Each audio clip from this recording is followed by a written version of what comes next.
بسم الله الرحمن الرحيم والسماء والطارق وما أدراك ما الطارق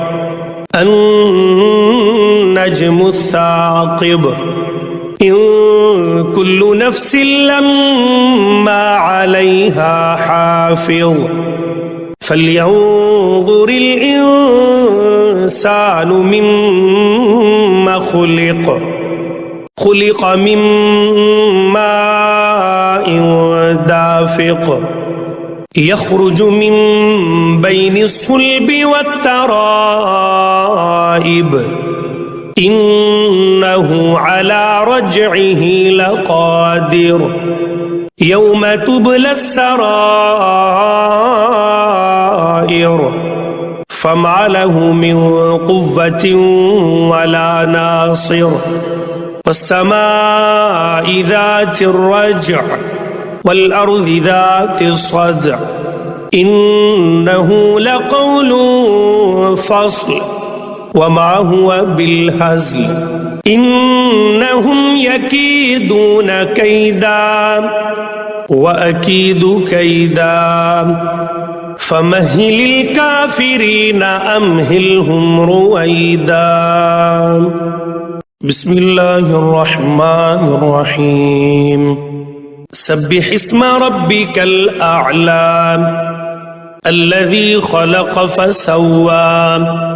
والذي قدر فهدى والذي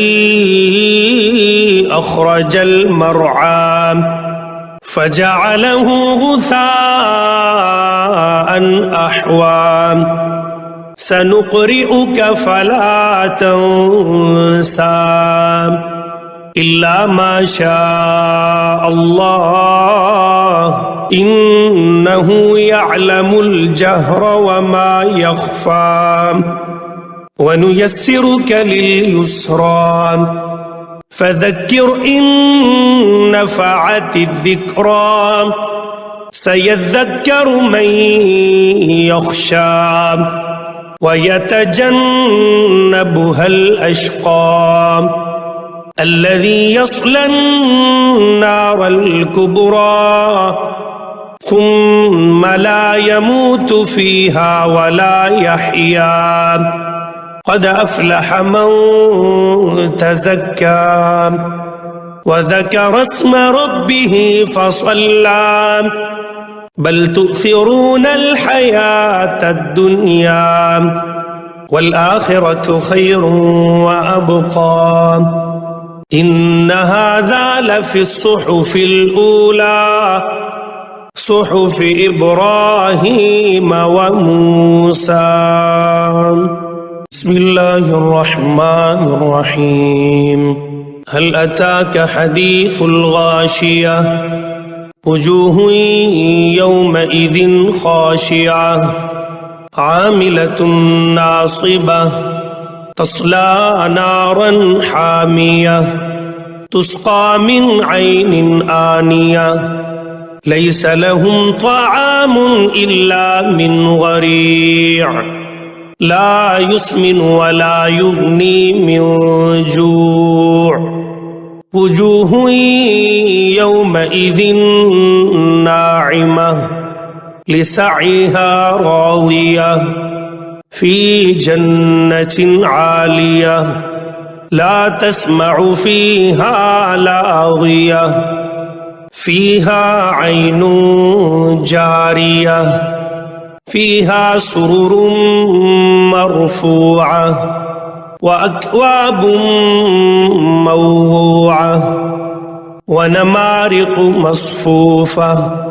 وزرابي مبثوثة أفلا ينظرون إلى الإبل كيف خلقت وإلى السماء كيف رفعت وإلى الجبال كيف نصبت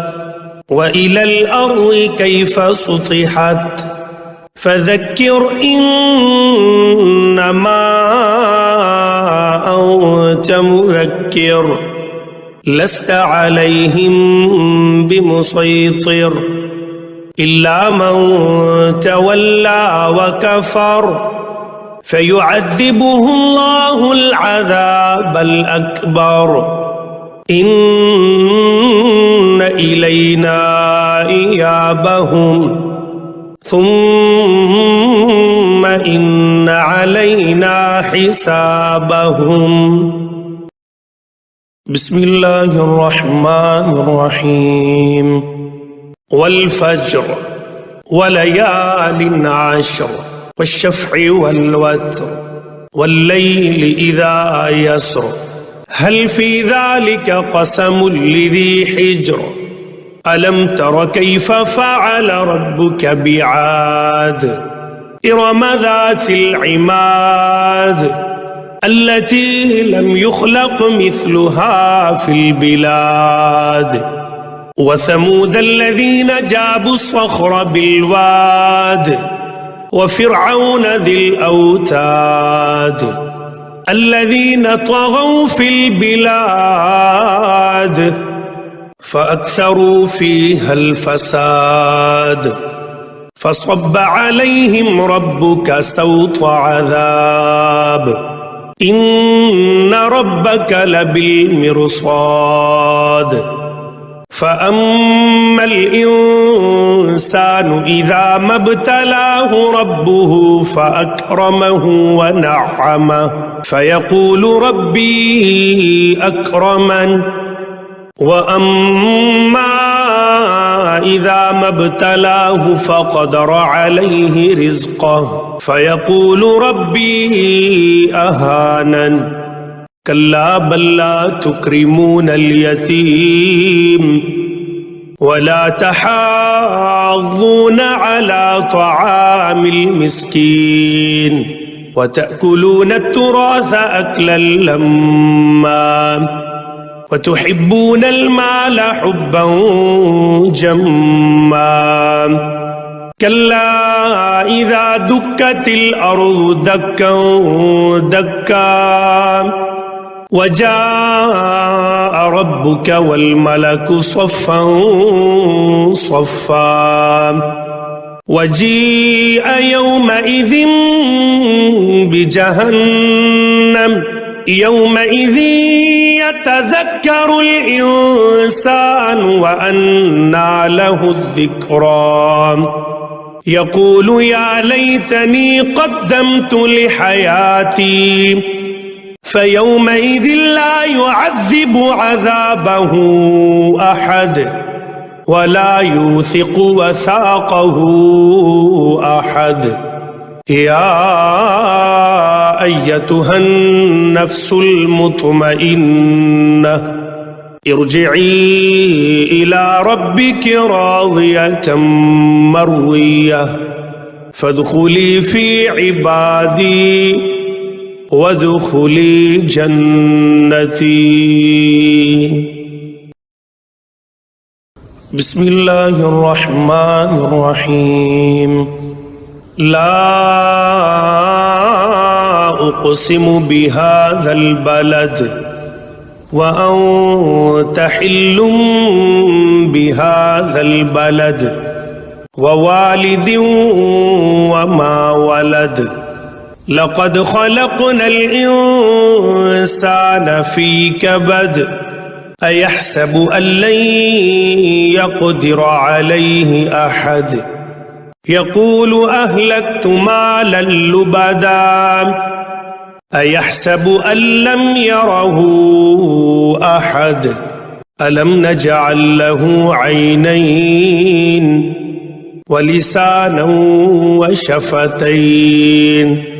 وهديناه النجدين